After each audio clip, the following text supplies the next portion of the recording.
Good evening, everyone. Welcome to Nght Roundtable. With me is Gorilla's Random Thoughts. How you doing, Gorilla? Doing all right.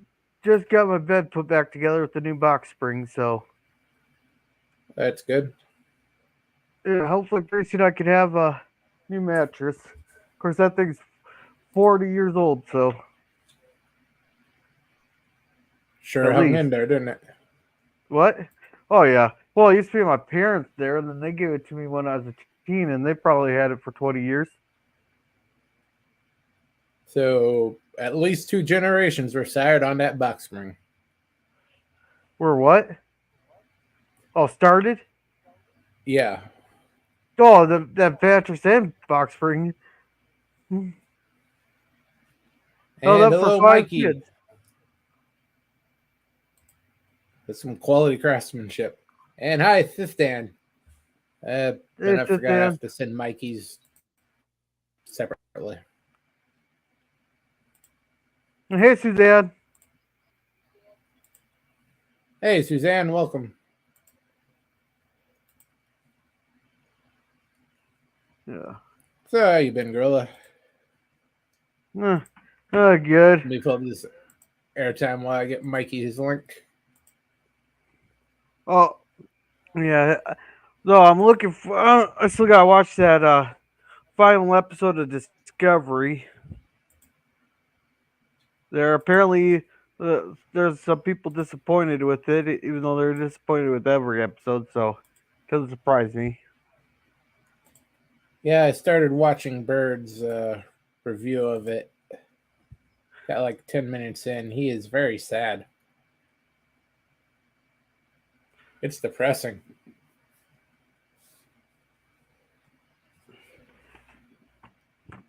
Yeah, I'm gonna watch it here one of these, or probably tomorrow, or maybe after Stock. Good. Yes, it's Dan. Gorilla, Little Gorilla, both come from that same place. Hey, at least 5 kids were made on those things. So, Only two of them yours. yeah. Actually, I'm pretty sure my after us kids were born and all that, my parents got a new bed. So You can only hope that's not the type of legacy you want on a piece of furniture. yeah, Hey, Dan. And welcome, Sci-Fi Mombi. yeah. Oh, there's a Hey, germ. Mombi.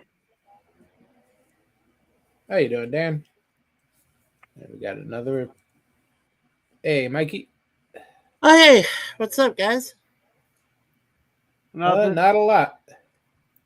They are bracing for riots in my city. Woohoo! Riots over what? The Trump verdict. He's Oh, found yeah. guilty. You're in a fucking leftist city. It's the same principle of the Lakers winning a championship. They're Yeah. violent when they lose. They're even more violent when they win. Yeah. Hey, Mikey, how's it going? Hey, I'm doing great, Seth Dan. Have to say you do have some great crossover sci-fi franchises on your website there. Thanks. I try Yeah. my best when I do the AI art generated artwork. Yeah, how long does it usually take for you to do your AI stuff? It depends on what I want. Usually it takes about 5 tries for me to get the picture I want. But then again, Yeah. 5 tries usually comes in a package deal. 5 tries means I get 3 pictures options. And I sort through the 3 pictures I want. I delete the 2 of them I don't want, then I resort it again. Hopefully the AI goes off the one I chose of the previous sample to get closer to what I want. Yeah. Yeah, that's true. Suzanne X State. Yeah. It's going to get Especially real the ugly. big liberal cities that at 8 a.m. tomorrow morning, New York time, Trump is having a rally. If possible, don't be anywhere near there because Antifa is already planning something. Yeah. Well, I know. I've noticed they've already planning stuff in my city as well, because God knows they're assholes when they lose, and they're bigger assholes when they win. Yeah, we all know that Speaking Hey, of Teague New York, guys. here how is you the doing, one Teague? organizing the Antifa in New York. Oh, hey, Teague. I just got back from the Antifa meeting, and we're going to roll tomorrow morning. We're going to punish everybody. We're going to take a lot of free stuff for ourselves. It's going to be it's going to be awesome. It's going to be awesome. How you guys doing? Hey, when you're out grabbing all that free stuff, can you grab me a queen size mattress and ship it to me? I'll grab you a queen size mattress and I'll strap a drag queen to it because I know that's what you want. When you say transport it to you, you mean when you say transport it, you mean transport it. Did you even hear what I said? Yes. Oh wait, don't say that out loud. Yeah, no, the part before Oops. that.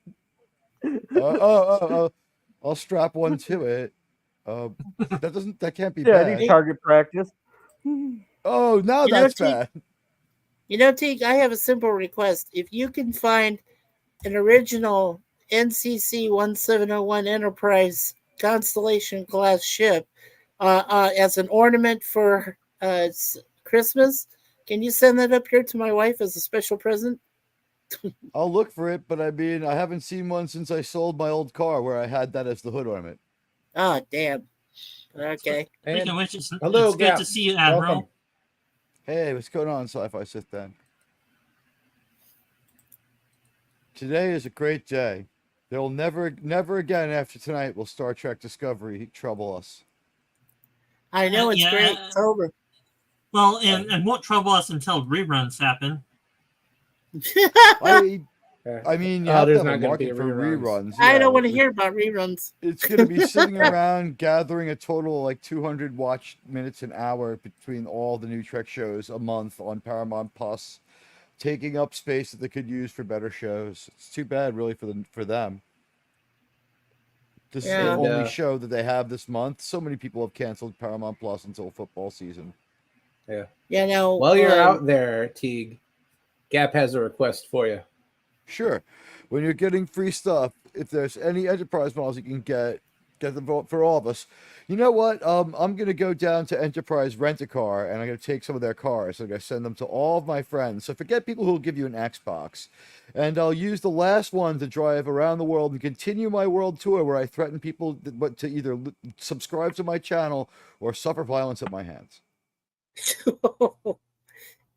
Well, I can drive and threaten people really fast. That's how I pulled that off last week. Oh, I see. Just Minecraft talk. Yeah. In case any lawyers are listening or the police. No, we're just talking about Minecraft and saving Star Trek. By the way, my quick examination of the facts in the case shows me that the legal theory used by the lawyers employed by the former president was unsound on several levels and probably unadvisable. I think he probably starstruck or overwhelmed his lawyer. If he changes to a better theory where he's less directly uncooperative with the court, probably sails right through on appeal and just gets this overturned very quickly. Does not have much going on here. It was in some parts just not cooperating that opened the door to so many weird things. And that judge, if he cannot show that everyone gets that 4 out of 12 sort of guilty ratio, that judge should be removed. If that's not what everyone gets, that judge should be admonished or removed. All right, so I was ashamed to see that happen in my city. Admiral T, is there a short version of that? He'll win very easily on appeal if he goes with a more conventional legal strategy. And it's even possible that losing this time around and winning on appeal was part of a larger plan. I just can't tell you. He didn't take the most clear or cooperative legal strategy. He didn't try to get the court on his side. I think I understand his indignance, but winning is winning. I think he could have won that one. I was surprised he lost. Yeah, but even after this decision, I mean, does he actually go to jail? I bet he doesn't even get to spend one night in jail. Sentencing is scheduled for July the 11th. Yay. Mikey, from what I hear from the media, no, he's not going to spend a day in jail at all. It would be terrible if a president of our nation was ever imprisoned. We should have imprisoned Richard Nixon if we were going to start doing that. We've already set a precedent that if the president breaks the law, he simply is removed. I can tell you one thing, since I know that Germ says his city, well, my former city, I should say, Phoenix, Arizona is going to have lots of protests.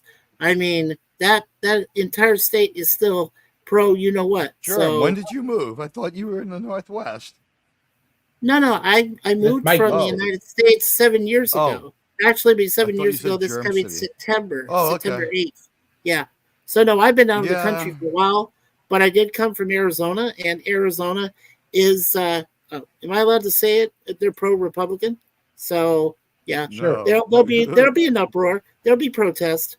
I know, because my parents would call me and say, "Oh, Mike, by the way, there's been some violence going on downtown Phoenix." I'm like, I'm not surprised. Most of New Yorkers are deeply ambivalent to the news, current events, and stuff like that. I don't think anyone in New York cares, but I'm sure there will be people in other places that will be upset. And it's too bad that this happened. And I would tell you this: if any of the organized groups happen, the media's gonna have a field day with all this crap. Oh, they're gonna have a field day with all of it, man. Believe me, they're having fun, getting ready to report it tonight. Is 34 counts. He's guilty. Everything. Yeah, I can see it now. I can hear it now. It's going to be on every single news media outlet, social media, all over the place. It's an uproar waiting to happen. You're a few hours late on that prediction. Okay. Well, I mean, I do live East Coast. right now. 30 seconds after it happened, it was all over. He was convicted on the East Coast, Mikey. Right now, Reuters is getting ready to project the details of the trial on the moon. That's how big it is. Wow. Yeah, I guarantee it's probably all in. It's everywhere now for sure. Yeah, pretty much. Yeah. They're on to planning the next stage, the protest, counter-protest, and riots. After Full Darkness, they say that they can project a laser point crawl of the transcript of the trial on the moon. I'm looking forward to seeing it. Hey, we might even see that full-out Civil War we've been waiting for years. I mean, they did it in G.I. Joe cartoon in the 80s. How come there's still no progress on this? Very attainable idea. Yeah. I just think maybe we should project a picture of Sydney Sweeney on the moon once in a while. Not every night. Absolutely. It's a land-based flood of discontent. It's gonna sweep the entire country by tomorrow, easily within 24 hours. I swear to you, nobody in this state really cares that much. Did you see outside the courthouse where there was like 60 people tops? There's 8 million people here. Give them time, they'll bus them in.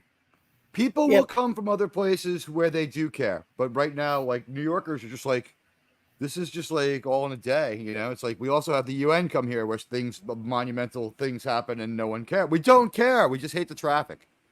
People are just like, why is there so much traffic? And it's just like traffic increases due to presidential trial. And it's like, oh man, is that why there is traffic? And then people just move on mentally.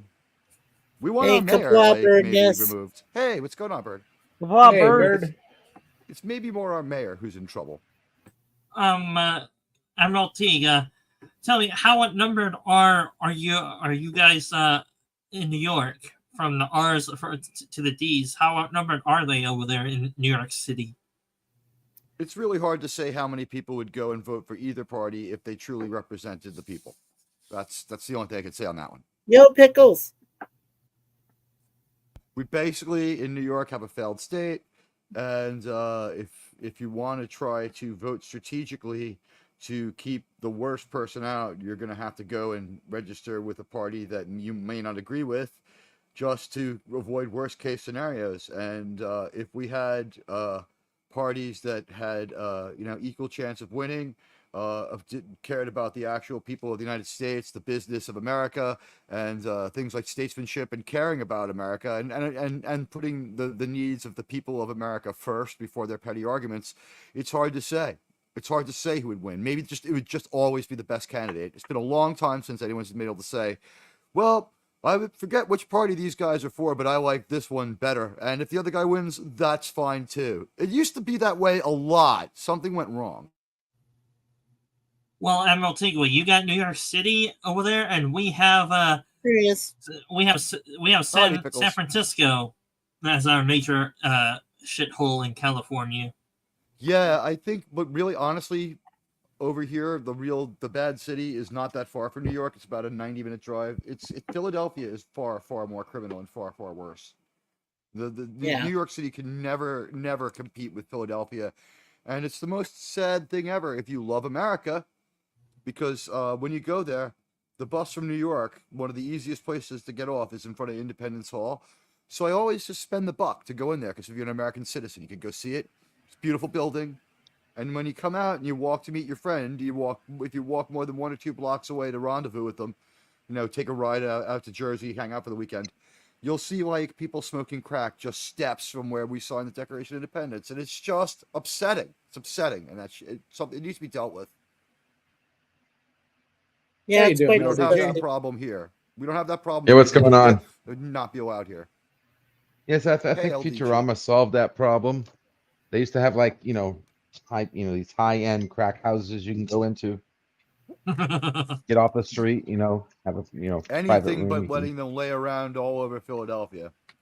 That has like a 25-to-1 bum to cop ratio on the streets visible to the average person. There's a lot of crime just visible to the eye walking down the street. So they got a little bit to catch up if they want to get to Seattle levels then. I don't know, man. Like, honestly, if I looked down the street in front of, I think it's Drexler, I was waiting for my ride. I went to the only respectable bar in town. It was still, like, the people in there were fine and all that. But I was looking down the street, and I had, like, an unrestricted view for, like, I don't know, quarter mile. And I saw, like, 2 totally independent fist fights between what looked like 2 different sets of bums. Yeah. The further people could have just been angry commuters, but, like, the ones closer to me, it's like some kind of bum alliance had been broken. Yeah, we got something like that here. Denny Way, just end to end, homeless crackheads. No hookers there. They all go over to Aurora Avenue. Look, that might as well be the red light district. There are a lot more homeless people in the streets of New York in the last 6 months, which is another reason why this mayor's in a lot of fucking trouble. Well, I thought California was known as the homeless capital of the U.S., and so it's New York instead? Not yet. There's more than... Let me put it this way. We don't put up with it. You can't build a structure or a tent, and if you act weird in the streets, you get thrown into the mental hospital until you prove you can be let go. All this shit about cash bail and people running around, I don't believe the cash bail thing lasted very long because it was so stupid. Well, if it's anything one like thing here, we may they not bypass cash bail and just went to, you don't get prosecuted. Oh, we're sorry, the cops harassed you. Please go and be at peace. Unfortunately, there are crimes committed by people who are supposed to be in jail, but due process has flaws. Like, unfortunately, the same things could have happened in other places. This is just a much more populous city. But yes, lately, the last few months, it's been getting a little bit conspicuous how many homeless people there are on the street, and they need help or whatever. Hey, LDG. Well, I know there's 2 things that I'm sure. There's 2 things I know for sure that our Cuban leader Trudeau's going to do. One thing's for sure is good. if I he thought starts you'd put me in charge. Thank God. No, I was going to say if he starts seeing flames on the U.S. side of the border, he's going to start reinforcing all the border crossings to make sure nobody gets over, and he'll probably go shoot to kill if somebody tries to cross the bridge or any bridges. So, because he doesn't want people to leave en masse, and leave for Canada. Because I guarantee there'll be a lot more people starting to line up to try to get into this country. It's more like we need a wall along our northern border to keep away our progressively more communistic and soon possibly militarily aggressive neighbor, and we probably need to occupy it. But that's just me. Yeah. Oh man, There you is guys no fear whatsoever of Americans fleeing to Canada. And Oh. Half their please, population is the cowards who ran away from Vietnam, like they're gonna fight us now. They wouldn't Yeah. fight the Vietnamese if they had like only No. guns. We have nuclear weapons. Hey, Teague, you're gonna have foreshadowing of that tonight on Cringstock. Oh, are we watching a Vietnam? Are you watching a Vietnam movie? no, No, no, we're no, we're watching going to- Canadian Bacon. Oh. Well, you know what? That's a good documentary. Yes, I agree. LDG, are you doing some work right now on a customer's computer, or are you just relaxing right now? Relaxing. I'm done for the day. Yeah, Yeah, he's chatting he's trying top to hack with the I me. love- Pentagon. I have to say, I love how when LDG is asked what he's doing, he starts like bopping up and down, like, thoughtfully, like kind of like, yeah. We all do this kind of thing, but it's like, what are you doing? And he's like, while he's bopping up and down, he's like, relaxing. And like, he looks at anything but relaxed. He's like nervously sipping juice. It's like, what's in that cup? What's up, buddy? Hey, what does he he's drink? Good He's stuff. just excited because he's That's why I leave an avatar on, you know? Yeah, it's called 1800, 1600, whatever it's called. orange juice with rum. Woo! Nice. There you go. But we all wish it was that, though. Don't we wish? I'm Now, if going he to was be getting eating ready some to very pass out, strong we would be ramen like- ale tonight. Yeah. I might need to get drunk after Star Trek Discovery ends, just in celebration. Yeah, I Like, was have waiting for that. champagne Like, on ice. where's the party, guys? I'm ready. dude, I'm already. Discovery's I'm waiting dead. until I'm so Discovery's happy. dead and buried. Yeah, With I'm the totally party Discovery is waiting is for that. finally done. Like, hooray, hurrah, my Yay! hurrah, hurrah. starting in a little Yeah. while on my channel. I'll Well, I celebrate when Kurtzman's buried alongside it. I am This is the curious. victory, though, because they got rid of His career is buried. they got rid of Lower Decks, but now that No, Prodigy. Discovery is done for, Prodigy. huh? No, they already got Lower rid of Decks Prodigy. has one Prodigy. more season. They got to go. Prodigy. Prodigy Right. went Lower to Decks is Hulu, and still then Lower kind of Decks is around. done. Hey, Is it now done? That might be Canceled. that has a It's the better last chance season. of being brought back. That has a shot if they don't go away, if Paramount doesn't go away totally, to maybe be picked up, because some people liked it, but I thought it was terrible. That's me. I thought it was terrible. I do have a It question. was the Tell me. best of the turds in the bowl. I do have a question. Tell me, Right. Occasionally it was funny. what do you think the final scene of Discovery will be? Will it just be all a bad dream of what one of the main characters from the other No. series will be going like? It's Oh been my said to God, what what it the- is. It I know- reminds me. It I know what it reminds me is, but- of certain shows that have a finals. They hit a big trope that a lot of B-rated sci-fi usually do at their season, their series finale. If similar to Warehouse 13 and how they finished, similar to trying to think of another one that did it that way. Has anyone else seen it? I've No, seen I Warehouse 13. No, That was not yet. very disappointing. Yeah, So very you're disappointing. talking time jump. Yeah. Something like that. Yeah, I mean it's they cross that line that makes you know that okay, there's just no way they're coming back. They're done. You don't do that kind of ending unless you're like finalizing the ending. You know what I mean? Babylon 5, I believe, kind of did it too.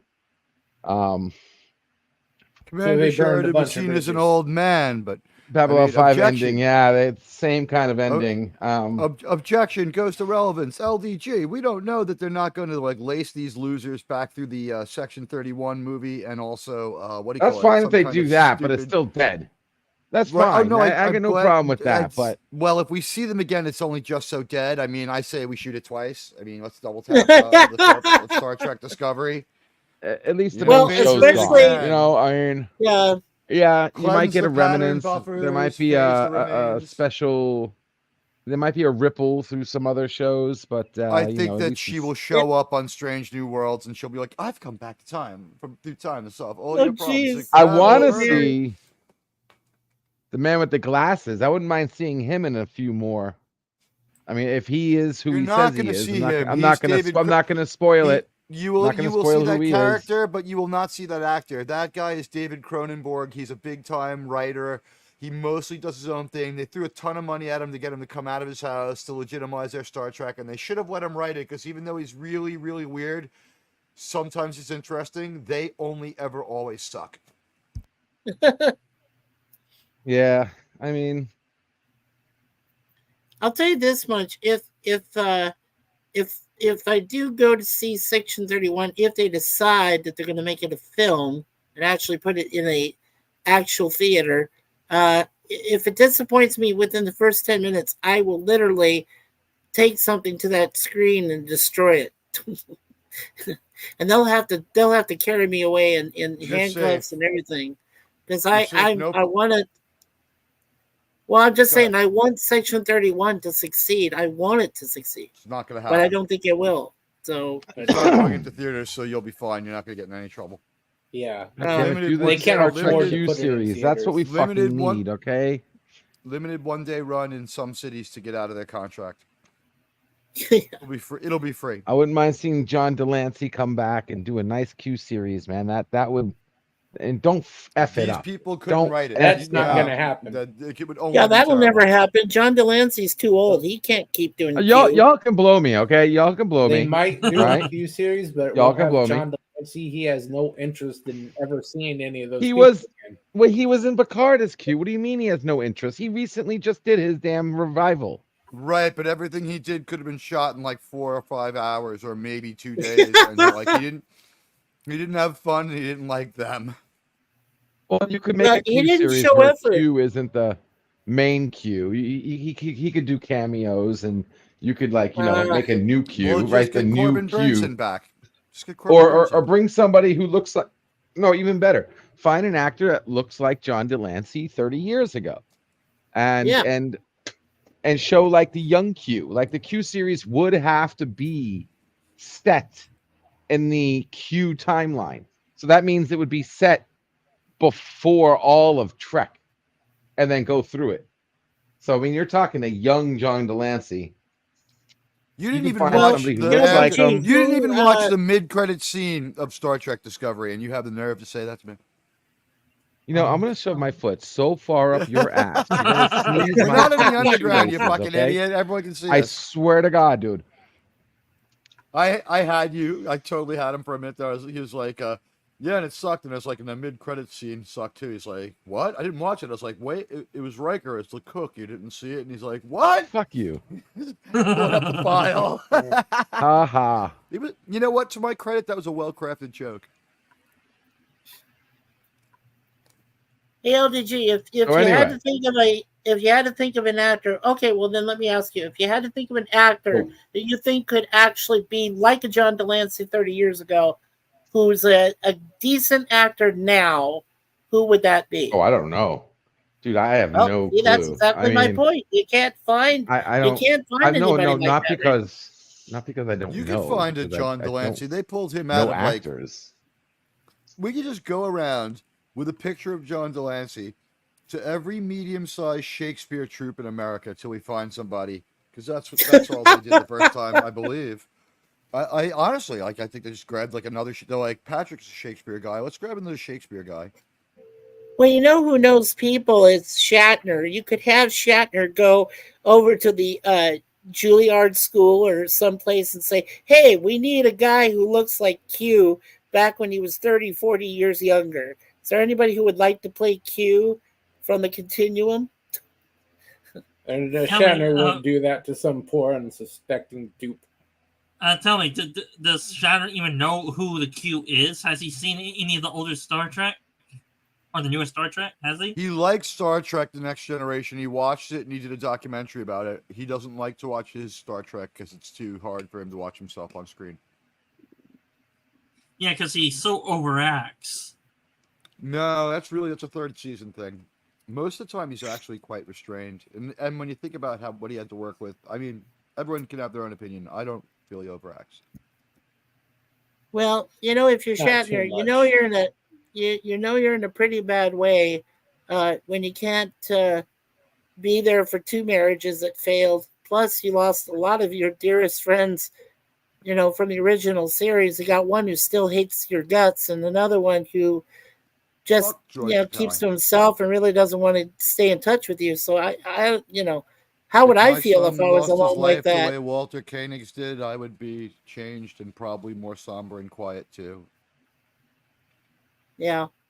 Well, I just wouldn't want to feel that lonely.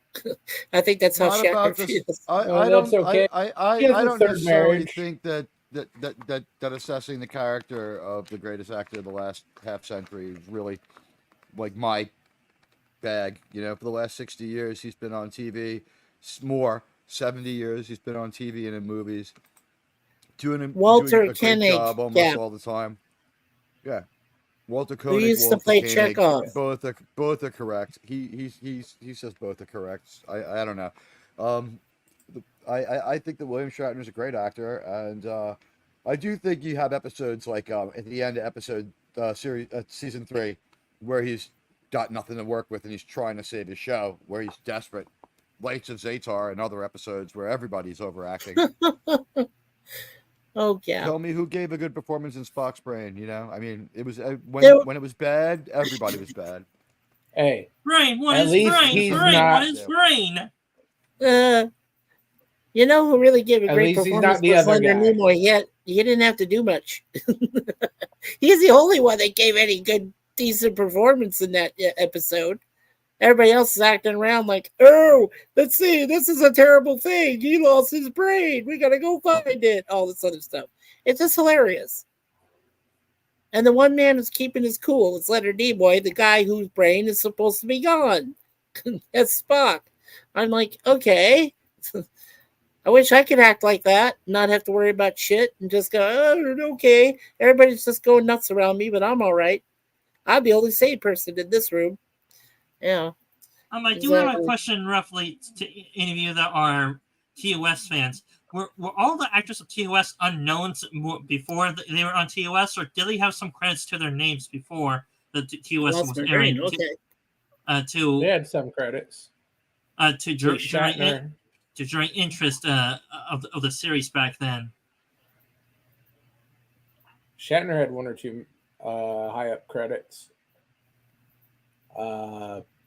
Most of Dr. the McCoy others is did well not. known. Dr. McCoy is well known. Yeah, DeForest not- Kelly. It's fine. It was fine. Yeah, but he's, Admiral he's, Teague. he's in a lot of westerns. Not great movies, but a lot of them. Yeah, he did good westerns. And Admiral Teague, I was sort of going like before or around the Star Trek era when they were looking for actors of the original TOS era, like to generate interest or to find the actors that played the TOS characters. Like, were they looking for unknowns mainly, or were they looking for good actors back then? They were looking for some people that could do it because they knew that the concept was sort of a heavy lift. So, like, William Shatner was sort of established. Leonard Nimoy was about as established as him. DeForest Kelly was like well known. He was in movies with people like Henry Fonda.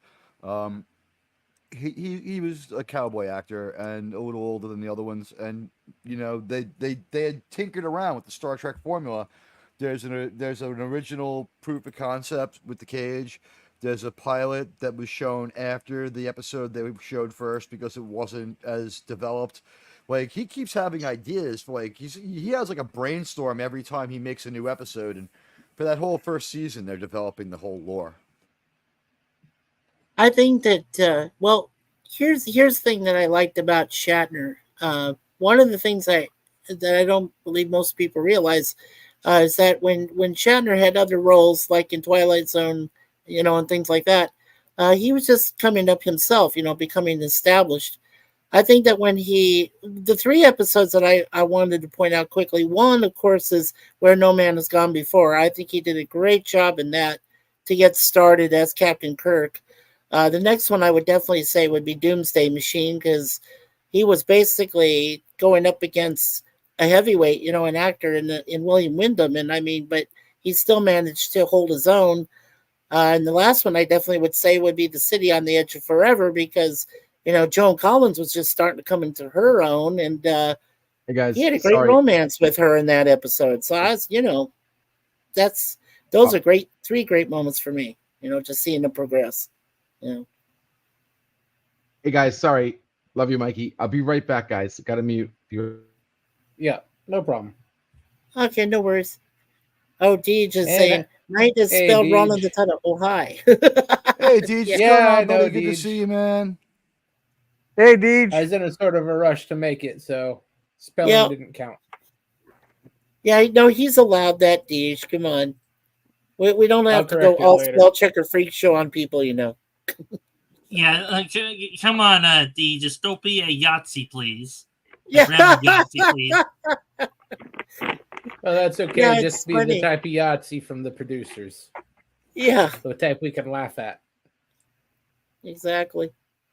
We were laughing flying over London. I mean, yeah, we all made mistakes during World War II. Really? Highlanders, to me, it was just a 12-year period where, things happen. Yeah, things happen. Yeah, from 33 to 45, Germany was on vacation. And if you They'd call it like to vacation. think so. Well, They yeah, don't the claim good news is- responsibility for anything that happened between 1930 and 1945. well, it's also a As far as joke. they're concerned, it didn't happen. Well, it's also a Family Guy joke. Since if you know the Family Guy joke when they were in Germany, that joke. Yeah, no, I got it. I kind of caught that one. I was like, I think I know that one. Well, if you want to, Thankfully, I don't watch that. well, if you want to Unless be it's an really honest, entertaining Dan, you show. could actually go back to when they surrendered in 1918 in Versailles, and then just go from there. Oh no, they're big on that. They like to throw that in their face that they were abused. The And original right. problem happened at a certain short mustached guy comes into power, and next thing you know, Germany's on fire and they're being occupied by NATO and the Soviets. I got a great Everything in question for you between, guys. they don't remember. Does anybody Yeah, I know still think where it's funny that the little mustache guy actually wrote his manifesto in prison. I still he think did. that's hilarious. He did. His stalker wrote it down for him. Does anybody Oh, know yeah, where probably. the Constitution for the first Oh no, his buddy, United his Germany roommate, T. He was by. Yeah, Come kind on, of, it was his yeah. roommate in jail. If you say so. I don't know. He was a bad guy. But does anyone know where the first German Constitution for the first United Germany was signed? Are you talking for the German Offhand? Empire? You mean? And what Yeah. was it? Well, I'm gonna The take a stab. Kaiserian Empire. Well, I'm gonna take a stab in the dark because I have no idea. Was it Berlin? London. I'm sorry, London. Paris. Paris, Yeah. Paris. Yeah, United 'Cause I know Germany it was after they storms got in rid of- there. Is after the whole to do with the Napoleons in France. It was Yeah, Louis took Napoleon. It place. was another guy. He was like, His I don't grandson. know if he was related to Napoleon. He had like a combination compromise mashup name. They were trying to like see if they couldn't like work something out with some sort of constitutional monarchy. But what we found out is, once you get rid of the king, you can't really reinstate him. Yeah, it's and sort of hard to reinstate a dead guy. yeah, and Well, or his All right, relatives. hey guys. Hey, Sorry welcome guys. back. Hey, listen, I got a YouTuber in the underground that needs my help right now, so I'm just gonna bow out. I did want to pop on and say hi. Love you guys. Keep everybody going on. Chat, panel, Rezo, keep doing it, guys. Love what you guys are doing. You guys ever need any help, you know where to find me. freethennet.org/underground. All right, guys. Thank you. Appreciate it. Y'all keep it live. All right. see ya. Thanks for stopping Later, by, buddy. LDJ. Later. All right. We What? got Pickles. Yo. What? Admiral T. Was it Napoleon the Third? okay. Later. Where Germany defeated that France to establish the German Empire in Right, it 18 was something like and 1879 or something, 1881. I think it about was that time. either 81. 81 or 81. 71. It's one of those years, 71 or 81. Here's the thing: And it's it long was- enough after our Civil War for people Later, to have guns LDJ. that fired. Yeah. Their guns fired bullets, and what happened was there was like a big Germany versus little Germany debate going on whether Austria would be the controlling state or Prussia would be. So Prussia kind of wanted this, and for like 3 generations they were like really militaristic and pushing to control all of Germany. And what they did was they gave everybody their guns. They're like, check out these awesome guns we have. And everyone was like, Yeah. they're awesome. And they're like, listen, if you train with us and work with us, you can have our guns. So they led this giant coalition into France, beat the fuck out of them, much like they did in World War II. And while they're in Paris, they're like, "What do you say we make our guy king, and you guys can all be barons?" They're like, "We dig that." Yeah, and Otto Bismarck became was he the first chancellor of the German Empire in 1881 or something? I believe he was simply outright prime minister, because chancellor is slightly different. Yeah, he was not prime minister. They didn't have that until after the First World War. All right, so he was simply first minister to the king or something that simple, but he basically did the job of like Secretary of State. Yeah, and also don't forget that that little mustache man actually took over an older, decrepit republic. They call it the Weimar Republic, and then he took him over and said, "Hey, guess what? I can lead you all to victory, and I can destroy everybody else." So that's what he decided to do. He took over an older republic and got a lot of people to believe his lies and said, "Okay, hey, no problem." It wasn't too old. It was very Republic. flawed. It was established in 1919. Yeah, and I would say this: what people say, or what historians say,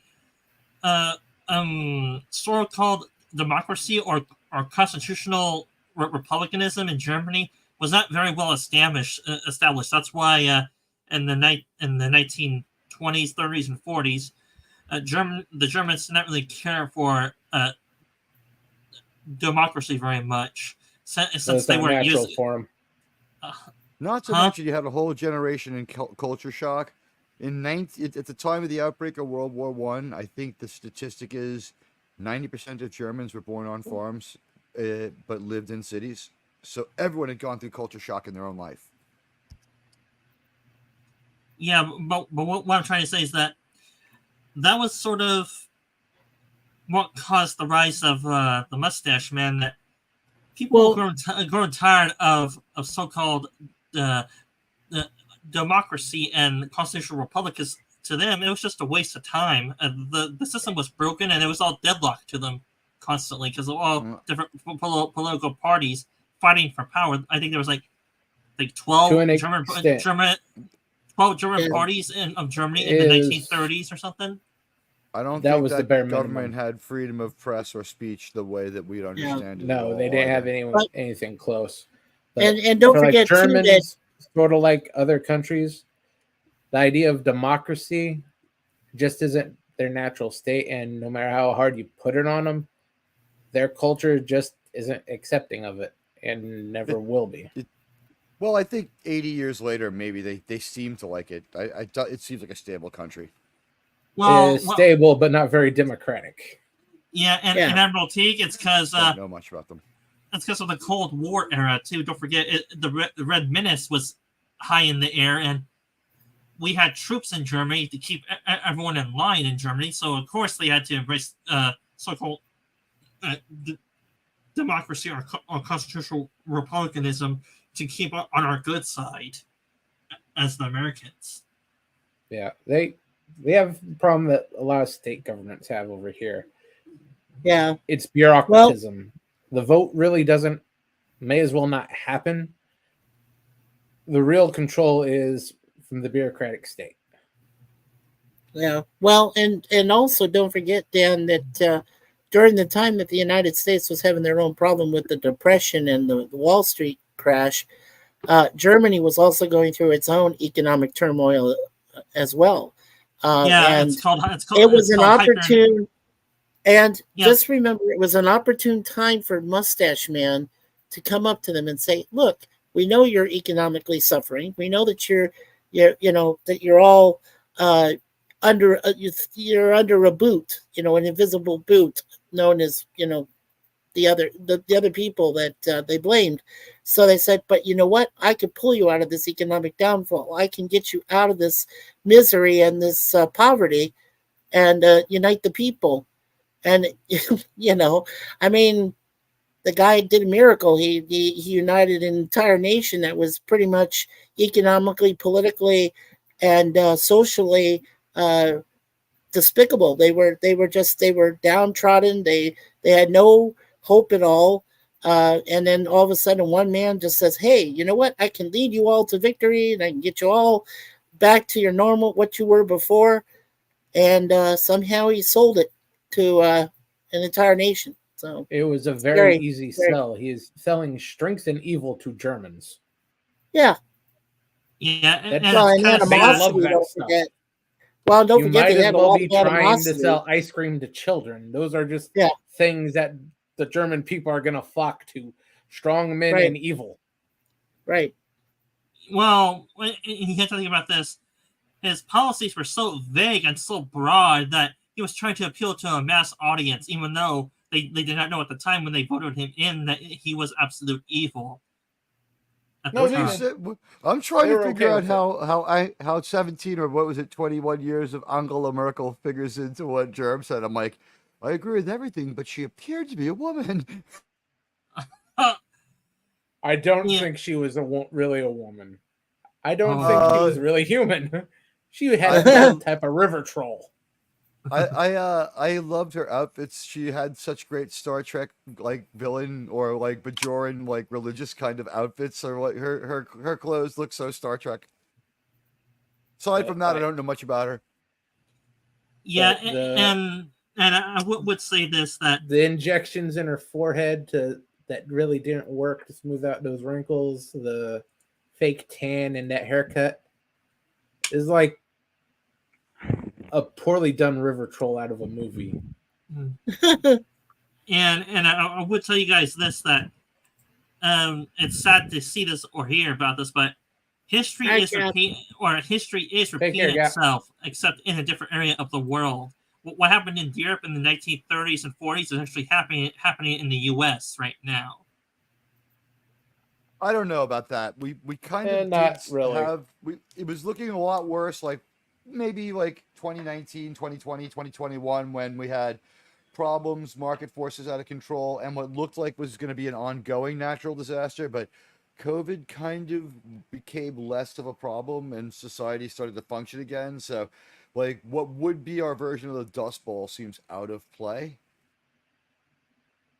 Yeah, that Well, part of it for now. Well, There's well, always the Admiral bird T- flu that they're warning about.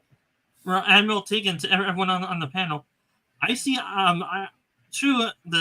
they're similar, but then they're not completely the same. They're similar, but they're not the same. Like from what both sides say, we may enter into an economic recession pretty soon, and that will cause bigger problems and more extremism on both sides to occur. I don't know what it's like where you live, Dan, but we're in an economic recession right now. A lot of places are. It is shit out there for economics. It's crappy. And I think, and here's the thing too about, I want to mention one thing about wokeness. I think that being woke is only a part of the problem. It's a whole big, at one time it was probably a big sociological and economical experiment, but it's gone haywire. It's gone nuts. And the next thing you know, people are looking at each other going, should I really trust what's happening? Should I really do what I'm doing? Do I care anymore? Should I just give up on this country? There's a lot of that attitude. I've seen that more in the last 10 years than I'd seen in my entire 58 years of experience of being alive. So An experiment telling like you. the Manhattan Project. worse Yeah. than that. And That's Worse- not worse a than bug, that, too. Mikey. see, here's It's my not thing. a bug, like, Mikey. It's a feature. yeah, Mike, this thing turned these movies were turned on like a tap was opened. And that's how they seems like they're starting to crank the tap down because they've been failing big for a while now, a couple of years.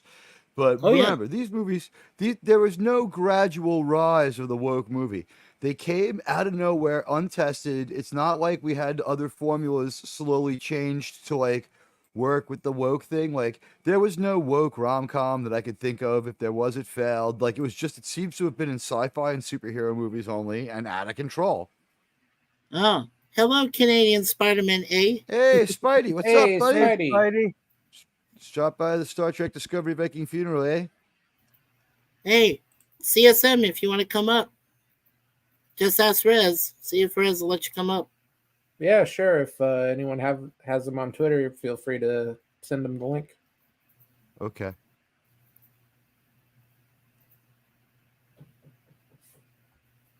I will be right back. We'll be right back. Hey, Canadian Spider-Man just popped in, either through my stream crossing or through any one of your other guys' if you're doing cross streams. Yeah. Hey, Well, Canadian Spider-Man. he has a pass now if he wants to use it. So I don't know. He may have Okay, just been swinging listen. through the neighborhood. And I would rather Ooh. just thank God it was Canadian Spider-Man. There's this other guy out there, Canadian Miles Morales. I am not a fan. Not a fan of this guy at all. Canadian Spider-Man is my guy, 100%. Yes. We all have our Spider-Man. I Australians have my Australian Spider-Man. Spider-Man. San Francisco how- has Venom. Canada has Canadian Spider-Man. And I have my Spider-Man, who of course is the real Spider-Man because I live in Queens. Well, I would surprise you, but actually my Spider-Man was the one that I grew up with on TV, Nicholas Hammond, back in the day. He was my Spider-Man. Other than animated stuff. Yeah, for Because I me, liked animated Spider-Man. yeah, for me, Talking about it was- strange live-action soap opera 79 Spider-Man. That was the Nicholas Hammond? Yeah, pretty much. It was weird. Like, it was weird, but kinda it was remembered cool. I was a really little kid last time I saw that. Yeah, but I loved it. I was 14 when it came out. Well, to all you older folks, call me a youngster, but my Spider-Man was Oh, you're just a yearning. well, to We all love your, you, Dan, but you're a whippersnapper. We love you. Let him talk, Yeah. Mikey. yeah, well, to me, my Spider-Man was Tobey Maguire in the '90s Spider-Man I saw online a lot. Partially Yeah. acceptable. Yes. The real Spider-Man is the Fox Kids animated series. Yeah. Yeah, I like the And, animated. I like that stuff. Spidey and his friends with Iceman and all that stuff. That was awesome. I think we're talking about the 90s. That one. was, yeah, we're talking about the 90s one. Well, With that's the what I Joe mean by Perry theme animated. song. Yeah, Anyway, but by I live hate to action, be- Nicholas Hammond was mine. So, I mean, Yeah. that's the one I grew up with. Well, And- Was that Admiral, one season? Yeah, I got Was it one Yeah, season? I I believe thought it that's one lasted season. 2 seasons. I don't It remember. was but, barely one season. Yeah, Barely it was one? like 6 episodes. It was more like 6 episodes. I think it was Hmm. recontextualized into like 2 brief TV movies. Yeah. well, 'Cause Admiral, they had it Okay, on demand. Yes. Admiral, go ahead and thanks for stopping by. If you got to run, I gotta go to another yeah. undisclosed location where I'll be running the country. Bye. hi, Admiral. take care, Admiral. Take care, Admiral. I was Yeah, just gonna Admiral. ask. I was just gonna ask him if you want to do some self promotion before he ran off. No, that's okay. I think everyone here and in the chat knows where you can find Admiral Teague. The link to his channel is actually already in the chat. Huh. And Gorilla has his own live stream that maybe all of us will go to. The Cringe Stock at 6:30, ain't it? My time, it's probably 8:30 your time, Gorilla, or is it 9:30 your time? 8:30.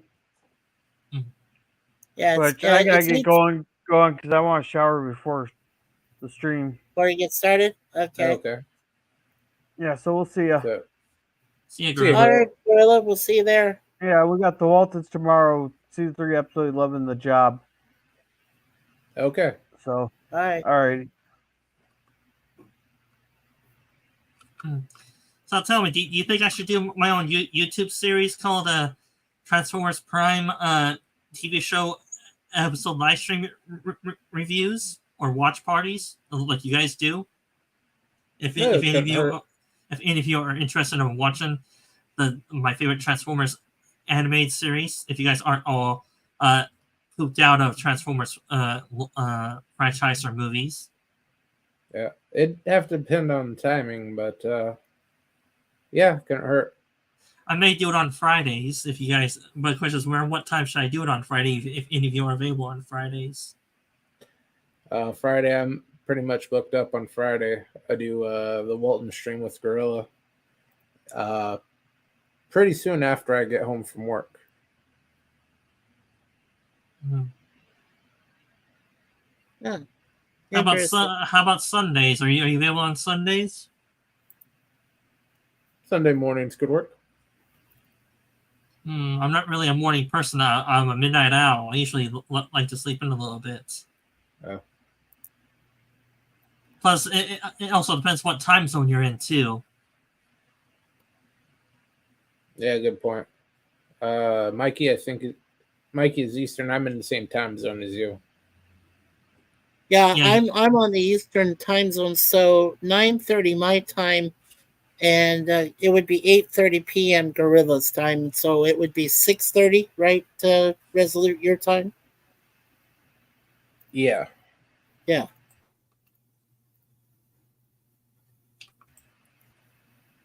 And let me guess, Mikey, you're more of an '80s Transformers cartoon fan, right?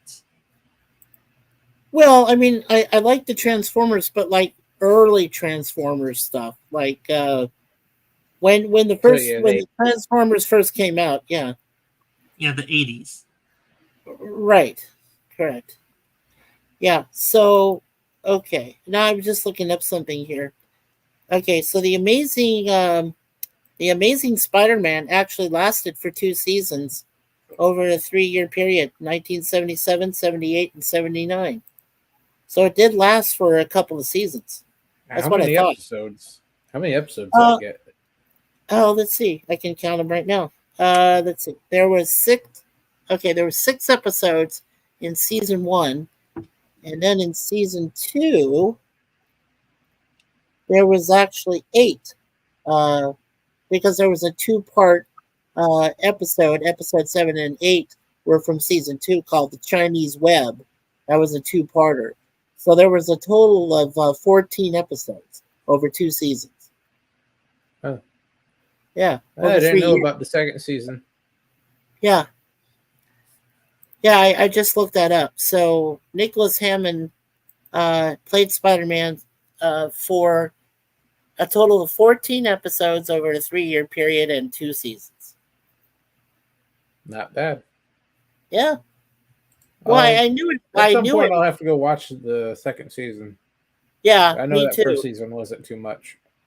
Yeah, I agree. I'd have to watch that full second season because I do remember, like, I remember watching the first season, and then I do recall watching maybe like the first maybe 2 episodes of the second season, but then it was having troubles, and so you know they did these other episodes in between, like there was a whole bunch of months between each episode, pretty much after the first season. After the first 6 episodes. So yeah, but you know what? That would be a nice, quick series to cover. For a future webcam series. When I finish one of my other previous ones. So Yeah, definitely. Gee, how packed are you in series or shows you gotta watch? I am packed. I actually, well, not tomorrow because Suzanne and I. Oh, by the way, Jeremy, we probably can't make it to Walton's because we're gonna go to a nice dinner. We're gonna have a nice state dinner, so we got a place to go to. Okay. But I will be there for Saturday's thing when he does the Saturday thing, and of course Sunday. When he does the movie for Cinema Sunday, Gorilla. Yeah. And I'll be there tonight for sure. Yeah, because I want to see Canadian Bacon. I love that film. It made me laugh. John Candy. Yeah, no, I'm pretty full. I mean, start. I'll be doing Red Dwarf. That'll be early in the morning. Um, doing a webcam series for that. All 74 episodes, which should lead up into pretty close to next year when they do a 3-hour. It's either going to be a film or it's going to be a kind of documentary type reunion for all the original cast members. So that's supposed to premiere sometime early in 2025. So if I go ahead and do Red Dwarf now, I'll be able to come up to that point and then watch it somehow and then do a review on it. So that starts next Friday. I've got my Star Trek movies we're doing right now. We just did Wrath of Khan, and now we're going to be doing the motion picture, and then Search for Spock and all those movies, including Galaxy Quest. That'll be on Saturday afternoons at 3 p.m. Eastern. Then on Sundays, of course, we still have our topic times at 3 p.m. Eastern after a question to track. Plenty of time after a question to track. And then Monday, of course, Mikey Sue's TV at 12 noon. Topic and recommendation of a DVD or Blu-ray, and then question Q&A with the chat. And then Tuesdays, of course, we're still doing A-Team. We're just starting on season 2 next week, next Tuesday. Then Wednesday morning, I do The Greatest American Hero. I'm still working on that one. And then Thursdays, I'm still doing the Secrets of ISIS and Shazam with Jay Aldrich. So, yeah, it's going to be a full plate. Yep. So, Mikey, so you call it Star Trek the motion picture? I call it Star Trek the boring picture. Well, one person called it Star Trek the motionless picture. So that's more accurate. Well, it's pretty much. It's more accurate that way. Well, it's not motionless, but it's mainly boring to me. It's boring. Well, okay, there's moments where it's boring as hell, and you wish they just get to the ship already. The heart of it. With V'ger or whatever. But then there are a couple other cool moments where Spock does his mind meld on the thing, and almost fries his brain, and he's floating back, and Kirk has to go out there and save him, bring him back into the ship, and you can't go wrong with Lieutenant Ilia. Perseus Kambata back then was a pretty good looking model, even though she had a shaven head. So, yeah. But still, the movie could be about half as long. Yeah. There's a lot of things they could have taken out. What we want to do is do a review of the director's cut, which I heard was a lot better. So, and I think we need that. Yeah. Well, they fixed the pacing a little bit in that movie, in the director's cut, from what I hear, but it's still long as hell. It's still slow as molasses. Yeah, it's slow. Yeah, tell me, just which parts would you sort of cut out to make the pacing better in that movie? Would you cut out where they're traveling to get inside the ship shorter, or would you just try to keep as much as the view time? I would definitely take out of the inner traveling through it. Like, okay, the outside is fine, but like after you got to the part where it just goes deeper into it, nah, you could have skipped all that. That would have been easy. You can trim up the stuff with the Ilia probe as well. Yes. You don't need to try to humanize her that much. Right. But the thing in the observation deck or the lounge or wherever it is, where he's showing her the ships that used to be named Enterprise, cut all that. Yeah, just get rid of all that. That stuff was pointless, right? That was pointless. It was.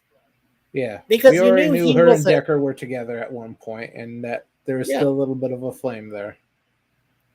Yeah, and that's the thing, because she's Deltan, right? Yeah, Delta Vega. Yeah, I guess that's where she originally comes from. So they're celibate. Oh, yeah. Here's the thing: we know right well that Decker and her had relations, even if they were platonic. Even if she admits that there was no real sex involved. We know it was, a bit more than what she's letting on. And for sure that towards the end, they're both going to, something's going to happen between them. You just see it. And like you guys said, you just need to eliminate a lot of the buildup, a lot of, I guess, what you call foreplay, and just get to the nitty gritty of the whole thing. Just get right to it. You can also trim out that asteroid scene where... Oh, yeah. Oh, for sure. The phaser and the photon. Don't use the phaser, use the photon torpedo. It's like 5 minutes of points. You know what? I would eliminate it. I'm sorry. Go ahead, Dan. Tell me, how long is the theatrical cut of the movie? How long is that roughly? I thought isn't it like 2.5 hours, Germ? The director's sounds cut. about right. Yeah. I could tell you exactly how long. 2 hours and 16 minutes. 2 hours 16 minutes. Yeah. Wow. Because, well, my point is The that original cut. Well, my point is, if you were to cut all the stuff that would make the pacing better, then how long do you think the movie would be? About 2 hours? Or do you think the movie would be about an hour and a half, or about an hour for 45 minutes if you were to cut out all the mostly pointless stuff in the movie that made the pacing terrible? I How can long- get how long it do you down think the to movie would 90 be? minutes flat.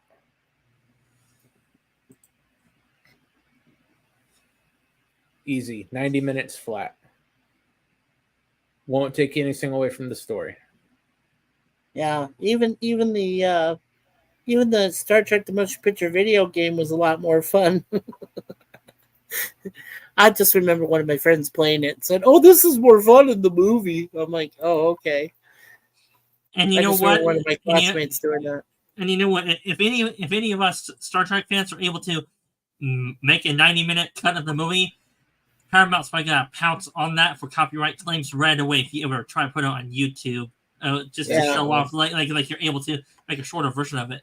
Tell you, I wonder if they would use that as the movie from then on and put it in theaters and say, "Hey, we made the motion picture better. Here, I'll come see it in the theaters."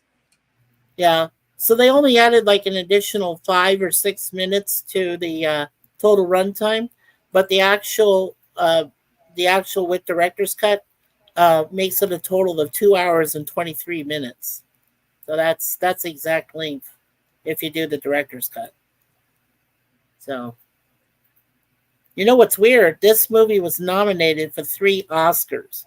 Best Music by Jerry Goldsmith, Best Effects by Douglas Trumbull, who, by the way, did Star Wars, and John Dykstra, among others. And then they were nominated for an Oscar for Best Art Direction and Set Direction, and that was Harold Michelson, who, along with Joseph Jennings, Leon Harris, John Vallone, and Linda DeSena.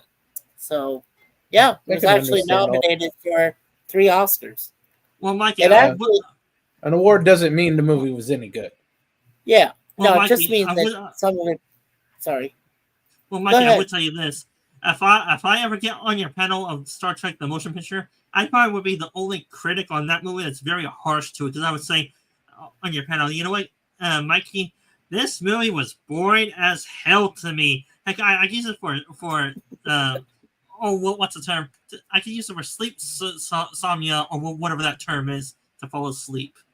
Well, it did win a 2010 Saturn Award for Best DVD Collection as part of the DVDs of the movies, of the original Star Trek movies with the original cast. So it did win that. It also won a Saturn Award in 1980 for Best Special Effects. Once again, it was just all the effects of the movie itself, even though it was the terrible writing and everything else. And then the other win they got was the DVD Exclusive Awards. In 2001, it won for Best New Enhanced or Reconstructed Movie Scenes. Oh, so that's interesting. Oh, and the 2013 International Film Music Critics Award for Best Archival Release of an Existing Score, which was the music. Yeah. And you know what? What I hear of what fans or critics say, they were actually amazed that after the disappointing, or some would say the disaster preview that the motion picture got, they were surprised that it actually got a sequel called Wrath of Khan. And that movie was actually a good movie, an awesome movie. The Wrath of Khan. Oh yeah, Wrath of Khan was fantastic. We've already talked about that because Ricardo Montalban is that film.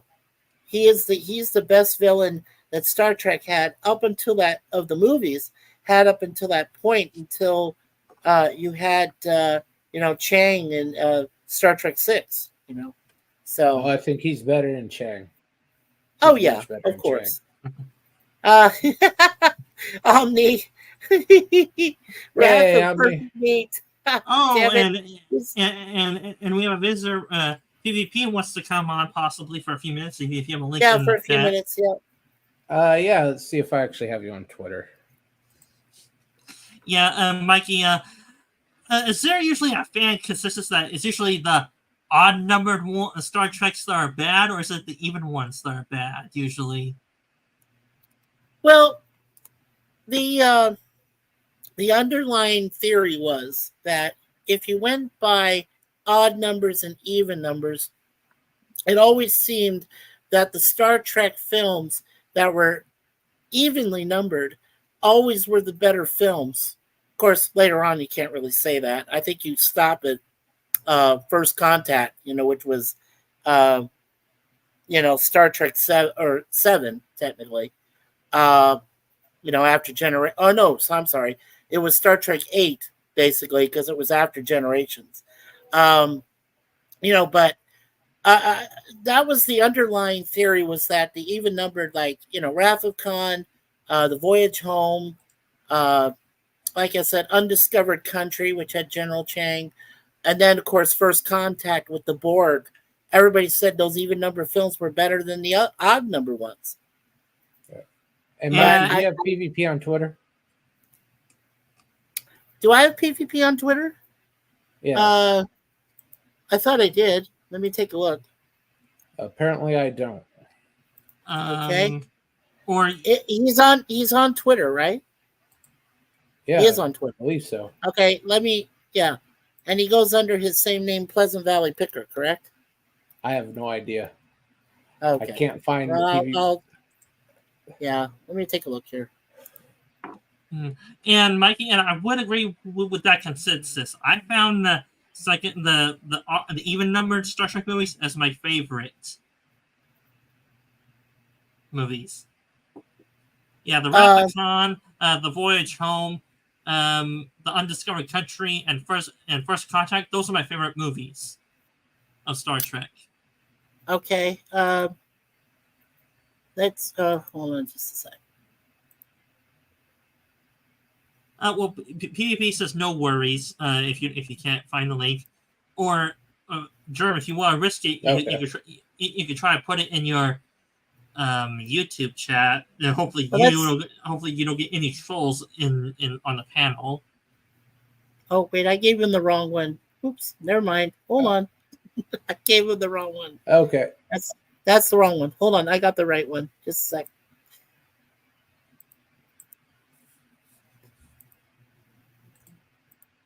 Omni, the Next Generation movies don't count. Yeah.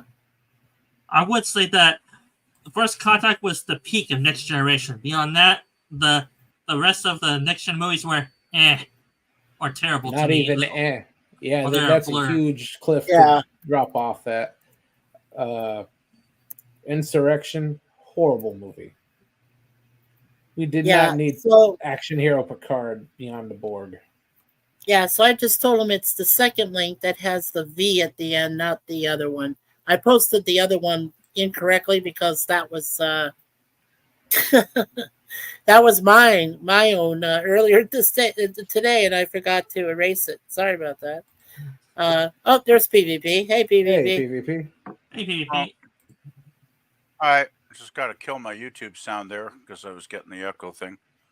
Oh, boy. Yeah. I just wanted to throw in a few cents about the Star Trek films. I pretty much agree with most of what you guys have been saying, actually. I not so harsh on the motion picture, though. I think it's like if you were there when you actually saw it. My friends and I saw it the first night when it was released in the theaters. We couldn't get the 7 o'clock show because it was totally sold out. So we had to get the second later show. But it was still a pretty amazing experience to be a hardcore, Trek fan that hadn't had any Trek for, other than the animated series, hadn't had any real Trek in a decade. And I tell you, it was pretty special to watch that movie unfold. I mean, it was slow paced, granted. And I guess it could be boring for some folks. I mean, a lot of folks do find it boring, I guess, from what I've heard. I think, I think. But for me, it was like a really good meal that you want to savor slowly, right? And that's what kind of film it was. And never eat again. Yeah, and then never eat again. I mean, it was maybe a bit overlong, and I wasn't a big fan of the V'ger story because that was basically like, a remake of the Changeling or whatever, more or less. Could be. So I thought they could have had a better story, but I mean, I Yeah. tell you, the special effects. I mean, seeing the Enterprise in dry dock, that was top quality, ship porn. So my friends and I were all loving that. It was very Well, emotional, though. I mean, it was a packed theater. Like, I don't think you could get a ticket that night, and people were like, sobbing and stuff. Like, it was very emotional for folks after oh 10 yeah, years. for most. Missing our valiant crew, and having all the crew that we love so much back, on the Enterprise was it was quite an experience. I guess you had to Well, be there, really. I suppose. well, Yeah. here's the thing I understand from it. This will be part of my my discussion on it for Saturday. Uh, you got to remember, after Star Wars came out in 1977, we all remember when Paramount said, "Hey, wait a second! If Lucas can put out a Star Wars, we have something in our library. Oh yeah, Star Trek. So we could go ahead and make a Star Trek film." Don't forget, I just told you they won for some special effects because they literally had to borrow a couple people from the ones who helped out with Lucas on Star Wars. They literally had to borrow people like Douglas Trumbull, for good money, and John Dykstra to help them out to make the motion picture in the first place. Yeah, So like, it really was all more about effects than a storyline. well, they did get help from Lucasfilm, right? I mean, as you say, No, of course they did. Lucasfilm, borrowing some people, yeah, which was exactly. great because the guys you just mentioned are, in my book, top quality special effects, Oh, people absolutely. anyway, right? I mean, they're Oh, of legends, course. let's Yeah. face it. So that was, a very smart move, and I guess it was probably Paramount still had the rights to it back in the day Well, then. they were they almost got delivered a knockout blow. That's how powerful Star Wars is. I don't think people realize that, 47 years later, this movie is still being talked about, the original Star Wars, and how much it affected not only other sci-fi movies in general, but it affected the public as well because their love for space battles and things like that. I mean, back then people were just, they wanted something that was desirable, something that was appealing. They only got a brief taste of it when you had, Spielberg. I guess, yeah, he came out with his Close Encounters before that. So when he had his like brief experience, people were like, "Oh my God, we're savoring for more. We need more effects. We need stuff." And then Star Wars comes out, and that just changed the whole game. It was a And game it was changer, a yeah. sucker punch. Yeah, and it was a sucker punch to Paramount because they said, "Oh shit, look what he just did. This guy just brought out one of the best films ever, and now what are we supposed to do?" They didn't want to Yeah, be left behind. and all of a sudden they thought, "Oh, we got this old sci-fi property. We can Yeah. we can trot it out of the closet and dust it off and throw a few Yes. $1 million in effects into it, and maybe some of those Yeah. old fans from 10 years ago might actually want to pay money to go watch the darn thing." Oh And sure. it kind of worked because even though motion picture was it wasn't the big hit they thought it would be. I think it brought in enough money, obviously, to get a green light for the second film. Thank God for that, because it really Yeah. was Wrath of Khan that saved the movie franchise. Well, And I think yeah. it was Ricardo Montalban. Oh, he definitely saved it. Yeah, Bless he that definitely did. bless that man's chesticle physique, because that Well, it saved was the rest. real. I It know was he real. worked out. Like, he was in his 60s, I think, when he did that movie, and He he worked look. out like I a mean, fiend, apparently, right? To keep well, in shape. apparently Nicholas Meyer. Well, I watched behind the scenes with Nicholas Meyer, who directed it, and he said those pecs he shows you, those are real. Yeah, He worked on it every single day. That yeah. man was a miracle. He was a miracle of a body. Just Oh, hell yeah. I can God. believe. I mean, just how much work he did to put into his body alone, just for the role. Just to be able Yeah. to prepare for that. I And he imagine does all of his own stunts. I mean, he yeah, does his own stunts on the set. So he yeah, probably had a routine of working out on a fairly regular basis, because, to be in that kind of shape, I don't think it'd be something you'd just do like in a few months. You'd have to be in pretty good shape to begin with, even before you got the film part, right? yeah. So, Well, I think he's one of those guys that always just kept himself in shape, basically. Well, here's a good quick question before we head out for Gorilla here. Yeah, Grub's going to be on in about 5 or 10. Yeah, So. it's going to be in a minute. So here's a good question. If you were, let's go back. Let's say you were, all of us were the ones that were going to write this movie. We were going to put together the effects, do all that stuff. Germ, and I'll ask you first, how many minutes would you have cut down from this film? Because you already know how long it is, but if it was you back then, how long would you have done it for? Well, from the theatrical 2 hour 16-minute, I could get it down to 90. You could get it to an hour and 30 minutes. Yeah. And that's just bare bones. You just putting together. Not even just bare bones. Full complete story. Just get rid of all the unneeded fat. 90 minutes, no problem. Okay. What about you, Dan? How long would you be able to get it out for the original 2 hours plus? Well, if you count out the pointless romance between was it Decker and the android thing, I would count out most of that. Not sure how long those scenes were. I would cut those out mostly. Then the asteroid part,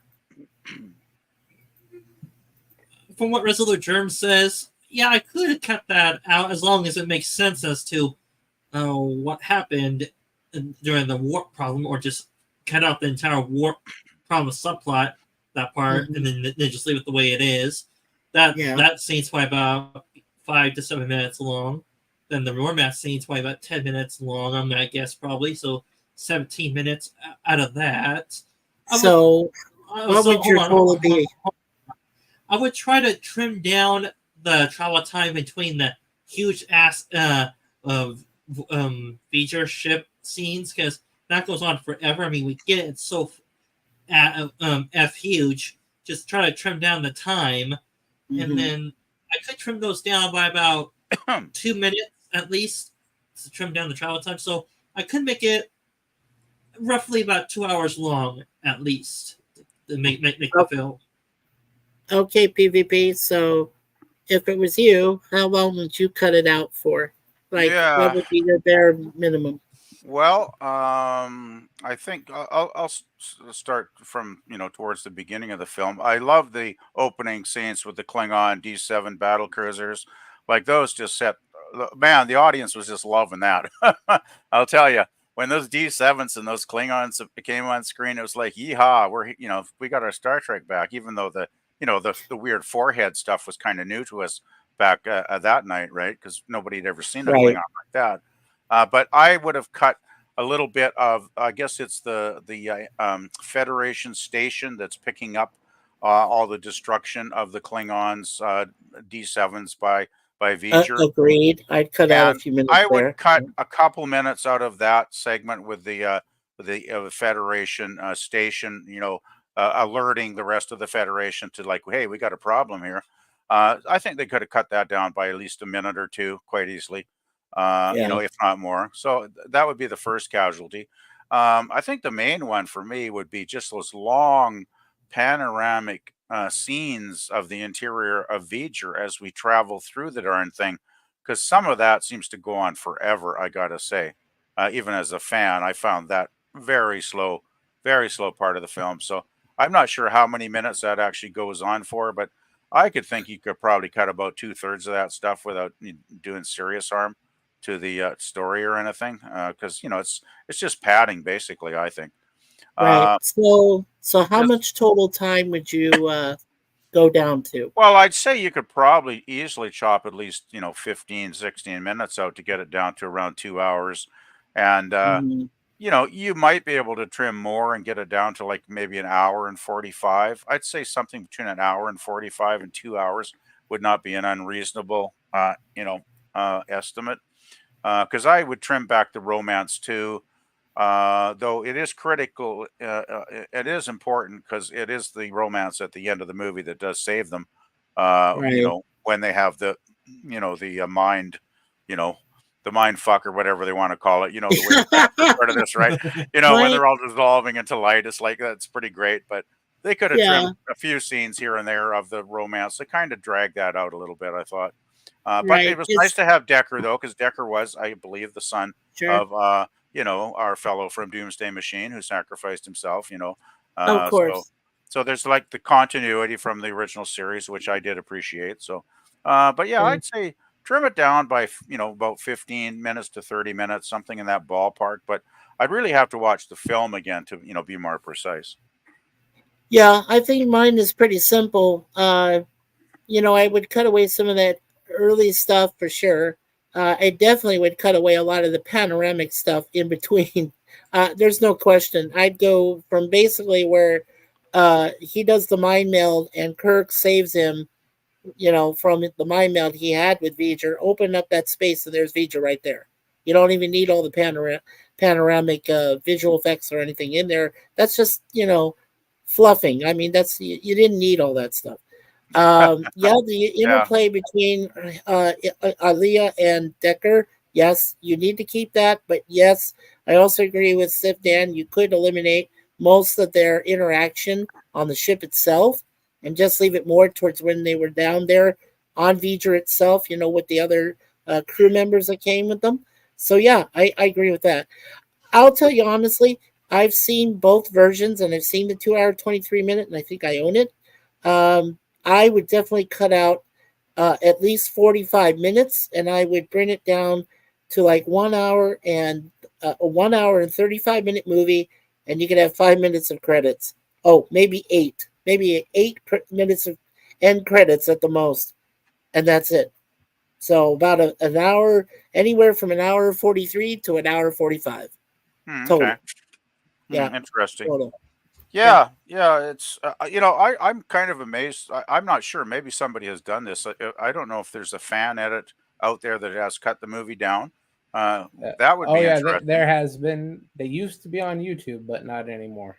Mm. And Gorilla, we will be over there pretty quickly. Yeah, I'm going to head over right now. I think, guys. Yeah, we're going to be wrapping up right now, and we're heading right over there. Yeah. I'm gonna bail over and go to Gorilla then, guys. Anyway, it was just fun talking a bit about Trek, but we'll see you over on Gorilla's stream then in a few minutes.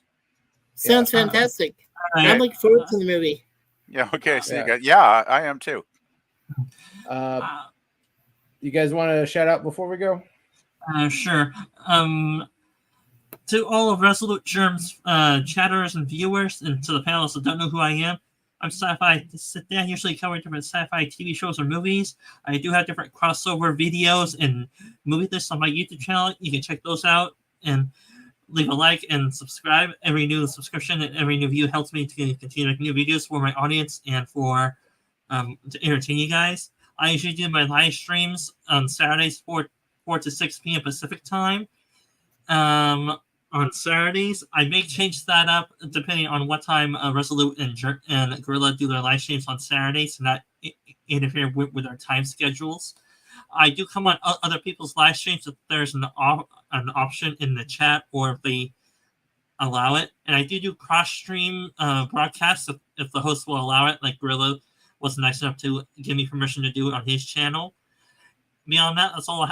And I try to bring out a video every week on Monday to try to keep the algorithm going on my channel to keep it going.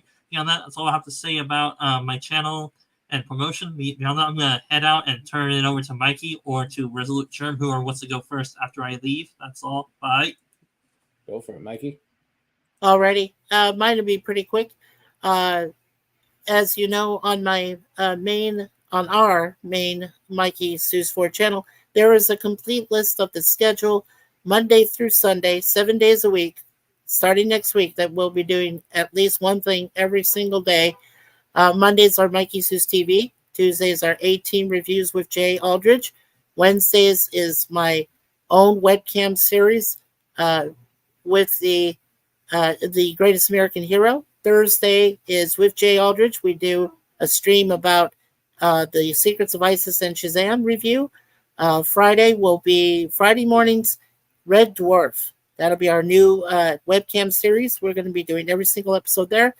Saturdays, of course, we do the Star Trek movies, and after that, we'll with the original series episodes. And then after that, on Sundays, you all know about my topic times, which premiere at 3 p.m. Eastern, right after A Question of Track.